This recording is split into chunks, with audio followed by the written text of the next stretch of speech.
नमस्कार, आज हम एक राजा के कथा सुनाएंगे। कथा एक ऐसे राजा की है जिसके पास धन दौलत, बड़े बड़े महल, शाही खाना, बड़ा राज्य, सुख सुविधा, सेवक और सब कुछ था, लेकिन नहीं थी तो बस शांति। शांति पाने के लिए राजा कुछ न कुछ कोशिश करते रहता था, लेकिन अशांति दूर नहीं हो रही है। एक दिन राजा मानसिक तनाव की वजह से दुखी होकर अपने घोड़े पर चढ़ा और जंगल की ओर निकल गया। राजा अकेला ही था, उसके साथ कोई सैनिक या सेवक नहीं थे।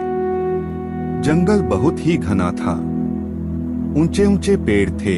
पेड़ इतने ऊंचे ऊंचे थे कि सूर्य की रोशनी भी ठीक से नीचे नहीं पहुंच रही थी। जंगल में भटकते भटकते राजा को बांसुरी की मधुर आवाज सुनाई देने लगी। राजा आवाज सुनकर हैरान था कि घने जंगल में इतनी मधुर बांसुरी की आवाज कहां से आ रही है। कौन है जो इतना शांत है और इतनी मधुर बांसुरी बजा रहा है। राजा बांसुरी की आवाज की दिशा में आगे बढ़ने लगा। थोड़ी ही दूर जाकर राजा ने देखा कि एक ग्वाला पेड़ के नीचे बैठा है और बांसुरी बजा है। ग्वाले के कपड़े भी फटे पुराने थे, माथे पर गमछा लपेट रखा था। उसके चेहरे पर मुस्कान और शांति दिखाई दे रही थी।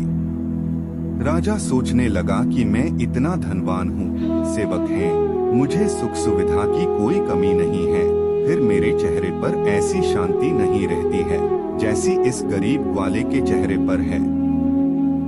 ग्वाले के आसपास उसकी गायें घास चर रही थीं। राजा ने उस ग्वाले के पास पहुंचा। ग्वाले ने राजा को देखा तो वह खड़ा हो गया और प्रणाम करने लगा।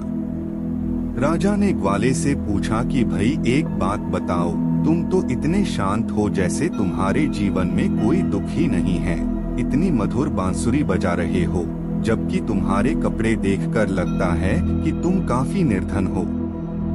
ग्वाले ने कहा कि राजन, मैं बहुत ही सीधा साधा ग्वाला हूँ। मेरे पास कोई धन दौलत नहीं है और मैं धनवान बनना भी नहीं चाहता, मैं राजा बनना नहीं चाहता। कहने के लिए तो व्यक्ति राजा बन जाता है, लेकिन असल में वह सेवक होता है। पूरे राज्य का और प्रजा का भार उसके ऊपर होता है। गलत इच्छाएं नहीं हैं तो मैं शांत हूँ। राजा से अच्छा तो मैं गरीब वाला ही बेहतर हूँ, कम से कम मेरे जीवन में शांति तो है।